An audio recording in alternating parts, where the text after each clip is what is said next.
Okay, when you hear the word statistics, what comes to mind? Probably dusty textbooks, maybe some complex formulas, right? Well, let's forget all of that. Today, we're going to look at statistics in a whole new light. Think of it less like math and more like a powerful toolkit for discovery, a guide to becoming a data detective. So, let's jump right in. Every single data set out there is telling a story. It doesn't matter if it's customer reviews, sales numbers, or results from a lab. It's basically a mystery, just packed with clues, patterns, and secrets. So the real question is, how do you actually solve it? How do you find that story that's hiding in plain sight? Well, that's exactly where statistics comes in. It's your magnifying glass, your fingerprint kit. It's the whole forensic lab, all rolled into one. It gives you a methodical way to look at all the evidence, all that data, and start piecing together what's really going on. It's what lets you solve the case and lay out the facts.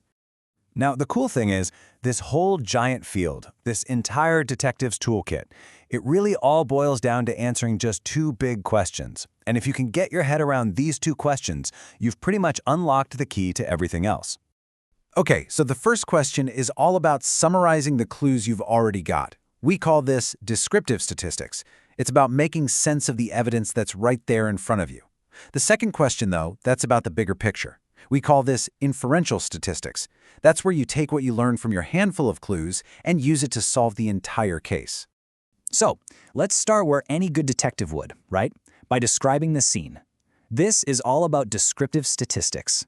Our first job is just to get a handle on the evidence that we have right here, in our hands. And one of the first things we want to find is kind of the center of gravity for our data. There's a technical term for it, central tendency. But really, it's just about finding one single, typical value that gives you a good feel for the entire pile of clues. It helps us get a quick snapshot of what's normal in our dataset. So how do we find this center? Well, we've got a few options. Let's use these app ratings as our clues. First, there's the mean, which is just the good old average. Add them up, divide, and you get 3.8. Then there's the median.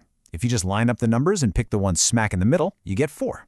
And finally, the mode is just the number that shows up the most. In our case, that's a 5. So right off the bat, we have 3 totally different ideas of what a typical rating is. But hold on a second. We've all been there, right? You get that one single, totally unfair negative review, and it just feels like it ruins everything. In statistics, this little troublemaker is called an outlier. So how does that one extreme clue really mess with our investigation? And this is a really key insight. That single one-star review dragged the mean, the average, all the way down to 3.8. But take a look at the median. It's still sitting pretty at a solid 4. Because it's just the middle value, it really doesn't care about that one extreme rating. And that makes the median a much more reliable clue when you think you might have some of these outliers in your data. Okay, so we've described the scene. Now it's time for the really exciting part, solving the case. This is where inferential statistics comes in. It's where we take what we learned from just a small set of clues and make that big, powerful leap to a conclusion about the entire picture. To do that, we have to get our heads around 2 really important ideas. First, the population. That's the entire group you care about, like every single person who might ever use your app. Now, since we can't possibly talk to all of them, we study a sample, which is just a small, carefully chosen group from that much bigger population. You might be wondering, why not just study everybody? Well, honestly, it's usually way too expensive and it takes forever. I mean, imagine trying to survey millions of app users. And sometimes it's literally impossible. So sampling lets us get a really reliable snapshot, and we can do it quickly and affordably. But of course, this brings up the single most important question in all of statistics. How can we really be sure that our small group of, say, 100 people we surveyed is actually a good reflection of the millions of potential users out there? Building that trust? Well, that's what all the methods of inferential statistics are for.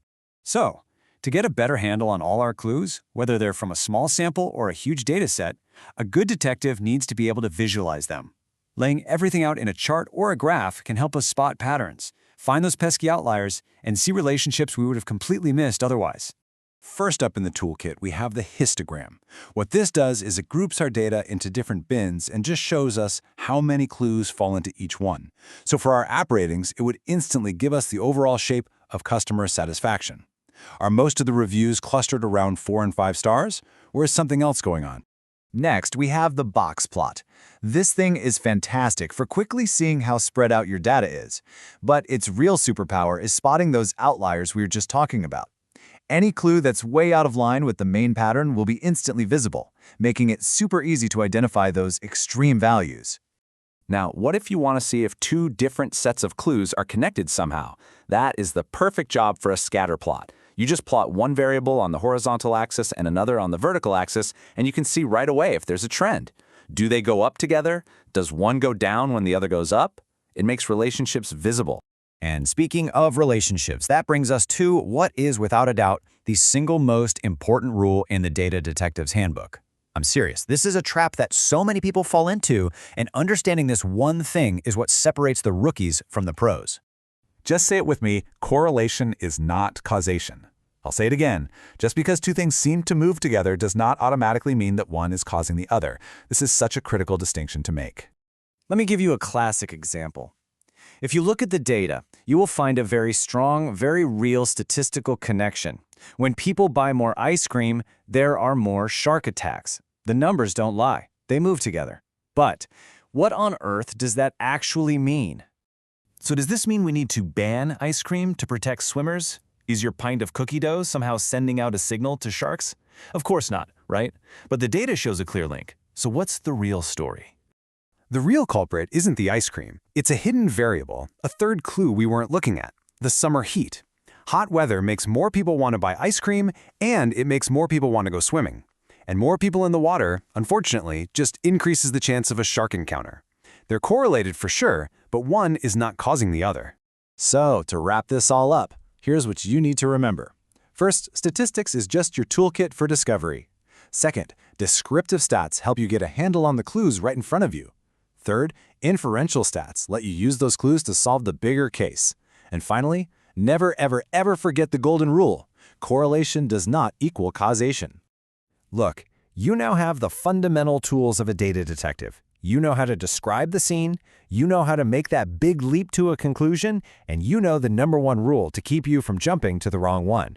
So the only question left is, now that you have the toolkit, what mysteries are you going to solve?